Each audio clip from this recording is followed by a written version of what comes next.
ನೀನು ಈ ಥರ ಮಕ್ಕಳನ್ನ ಕಳಿಸಲ್ಲ ಅವ್ರನ್ನೇ ಆದರೆ ಅಂತ. ಅದು ನಮಗೆ ಏನು ಅವ್ರ ಮಾರ್ಕ್ಸ್ ಜಾಸ್ತಿ ಇತ್ತು, ನಾವು ಕ್ಯಾಸ್ಟ್ ನೋಡಿಲ್ಲ. ನಮ್ಮೂರಲ್ಲಿ ಯಾವುದೇ ತರದ ಜಾತೀಯತೆ ನಮ್ಮ ದೇವಸ್ಥಾನದಲ್ಲಿ ಇವತ್ತಿಗೂ ನೋಡ್ಬೋದು, ಎಲ್ಲರೂ ನೋಡಿದ್ದಾರೆ, ಯಾರು ಬೇಕಾದ್ರೂ ಬರ್ಬೋದು. ದೇವಸ್ಥಾನದ ಪ್ರಸಾದ ತುಂಬಾ ಈ ಊರಲ್ಲಿ ಎಲ್ಲಾ ಕಮ್ಯುನಿಟಿಯವರು ಇದ್ದಾರೆ. DC ಅವ್ರ ಗಮನಕ್ಕೆ ಹೋಗಿದೆ ಅಂದ್ರೆ ಇಲ್ಲಿ ಏನೋ ಪ್ರಾಬ್ಲಮ್ ಇದೆ ಅಂತ. ಈಗ ನಾವು ಆಯ್ಕೆ ಮಾಡಿದೀವಿ, ನಾವು ಕಳಿಸಿದ್ವಿ ನಮ್ಮ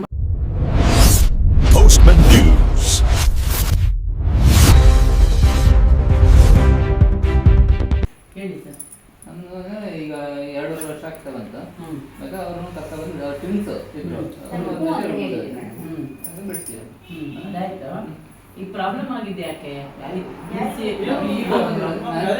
ನನಗೆ ಈ ಫೋನ್ ಮಾಡಿ ಆಗಿದ್ದೆ ಅಂದ್ರು. ನಾನು ಸರಿ ಮೇಡಮ್, ಇಲ್ಲಿ ದೇವಸ್ಥಾನದ ಅಧ್ಯಕ್ಷರು, ಗಣಪತಿ ದೇವಸ್ಥಾನ ನಮ್ಮ ದೇವಸ್ಥಾನದಲ್ಲಿ ನಡೀತಾ ಇರೋದನ್ನ ಹೇಳ್ತೀನಿ.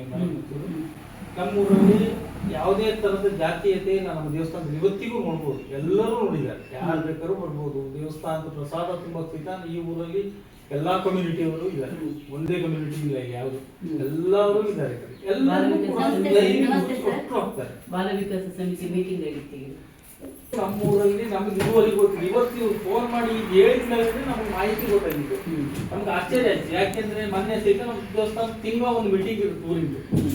ಎಲ್ಲಾರ್ಗು ಒಂಚೂರಾದ ವಿಷಯ ಬರ್ಬೇಕಲ್ಲ, ಏನಾದ್ರು ಈ ತಗೊಂಡು ಬಂದಿದೆ. ನಾನು ಬೆಳಗ್ಗೆ 10-10:30 ಅಷ್ಟೊತ್ತಿಗೆ ಮೇಡಮ್ ಫೋನ್ ಮಾಡಿದ್ರು, ಮುಗುರ್ತಿದ್ದು ಹೊಸದಾಗಿ ಯಾರು ಆಯ್ಕೆ ಆಗಿದ್ದಾರೆ ಹೆದ್ದಾರಿಪುರ.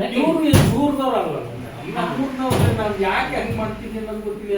ಈಗ ನನಗೆ ಮೇಡಮ್ ಏನ್ ಮಾಡಿ ಫೋನ್ ಮಾಡಿದ್ರು, ನನಗೆ ಕೇಳಿದ್ರು ಹೆದ್ದಾರಿಪುರದಲ್ಲಿ ಯಾರ್ದಾರು ಹೊಸ ಆಯ್ಕೆ ಆಗಿದೆ.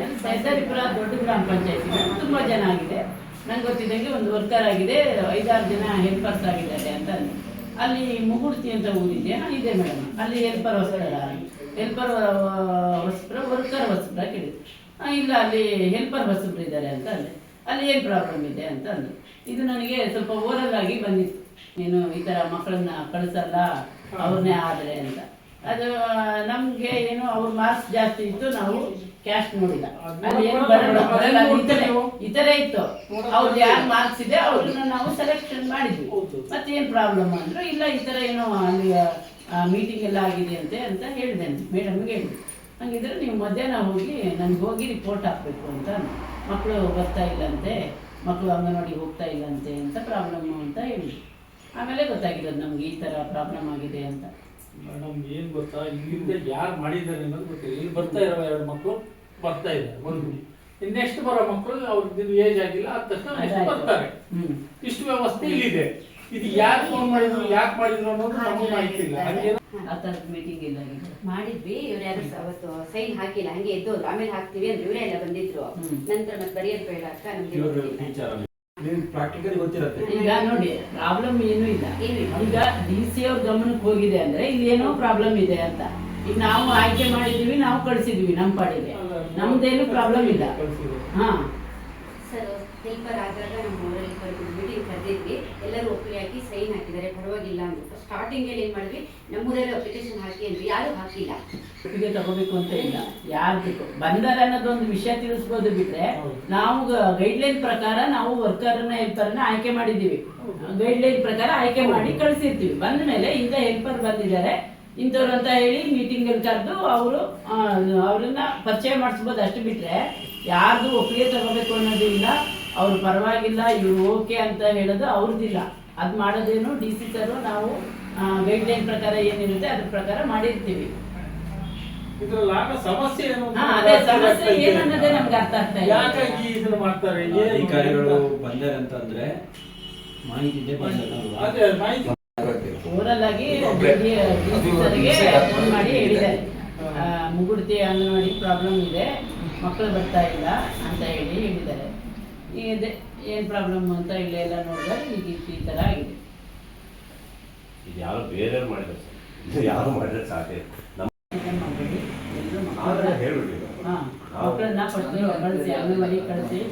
DC ಸರಿಂದ ಕರೆ ಬಂದಿದ್ದರಿಂದ ನಾವು ಬಂದಿದ್ದೀವಿ. ನಮಸ್ತೆ ಎಲ್ರಿಗೂ. ಈ ದಿನ ಮುಗುಡ್ತಿ ಅಂಗನವಾಡಿ ಕೇಂದ್ರಕ್ಕೆ ಒಬ್ಬರು ಅನಾಮಿಕರು ಯಾರೋ ಕರೆ ಮಾಡಿ ಮುಗುಡ್ತಿ ಅಂಗನವಾಡಿ ಕೇಂದ್ರದಲ್ಲಿ ಸಮಸ್ಯೆ ಇದೆ ಅಂತ ಹೇಳಿದರು. ಅದು ನಮಗೆ ಮೇಲಾಧಿಕಾರಿಗಳಿಂದ ನಮಗೆ ದೂರವಾಣಿ ಕರೆ ಬಂದ ಮೂಲಕ ನಾವು ಇಲ್ಲಿ ಬಂದು ಪೋಷಕರ ಸಭೆ ಮಾಡಿದ್ವಿ.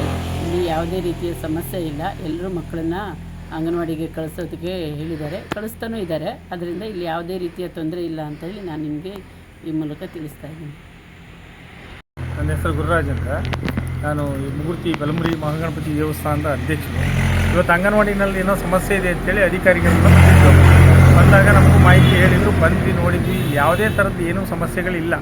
ತುಂಬ ಚೆನ್ನಾಗಿ ನಡೀತಾ ಇದೆ, ಚೆನ್ನಾಗೆಲ್ಲ ಬಂದು ಹೋಗ್ತಾ ಇದ್ದಾರೆ. ಯಾವುದೋ ಫೋನ್ ಮಾಡಿದ್ರು, ಯಾರೋ ಅನಾಮಿಕರು ಯಾರೋ ಫೋನ್ ಮಾಡಿದ್ರು ಅಧಿಕಾರಿಗಳಿಗೆ, ಸಮಸ್ಯೆ ಇದೆ ಅಂತೇಳಿ ಅಂತ.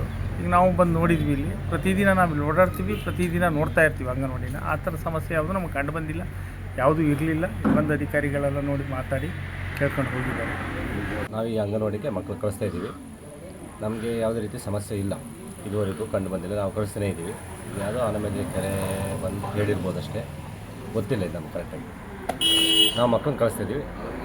ಚೆನ್ನಾಗಿ ಅಂಗನವಾಡಿ ಚೆನ್ನಾಗಿ ನಡೀತಾ ಇದೆ, ಮಕ್ಕಳು ಬರ್ತಾಯಿದ್ದಾರೆ. ಮತ್ತು ಯಾರಾದರೂ ಸಮಸ್ಯೆ ಇದೆ ಅಂತೇಳಿ ಎಲ್ಲ ಆರೋಪ ಮಾಡಿದಾರಂತಲ್ಲ ಅಧಿಕಾರಿಗಳು? ಅದೇನೋ ಸುಮ್ಮನೆ ಬೇರೆ ಅವ್ರದ್ದು ಸುಮ್ಮನೆ ಅನಾಮಧೇಯ ಕೆರೆ ಅಂತಲೇ ಇರ್ಬೋದೇನೋ ಸರ್, ಗೊತ್ತಿಲ್ಲ ಅವ್ರು ಕರೆಕ್ಟಾಗಿ. ನಮ್ಮ ಮಕ್ಕಳು ನಾವು ಕಳಿಸ್ತಾ ಇದ್ದೀವಿ. ಯಾವುದೇ ರೀತಿ ತೊಂದರೆ ಇಲ್ಲ, ಇಲ್ಲಿ ಯಾವುದೇ ಅಂಥ ತೊಂದರೆ ಕಂಡು ಬಂದಿಲ್ಲ. ಸರ್ 3 ತಿಂಗಳಿಂದ ನಮ್ಮ ಮಕ್ಕಳನ್ನ ಕಳಿಸ್ತಾ ಇದ್ದೀವಿ. ಇದರಲ್ಲಿ ಯಾವುದೇ ರೀತಿ ಸಮಸ್ಯೆ ಕಂಡು ಬಂದಿಲ್ಲ. ಇನ್ನೂ ಮಕ್ಕಳನ್ನ ಕಳ್ಸೋಕ್ಕೆ ನಾವು ತಯಾರಿದ್ದೀವಿ.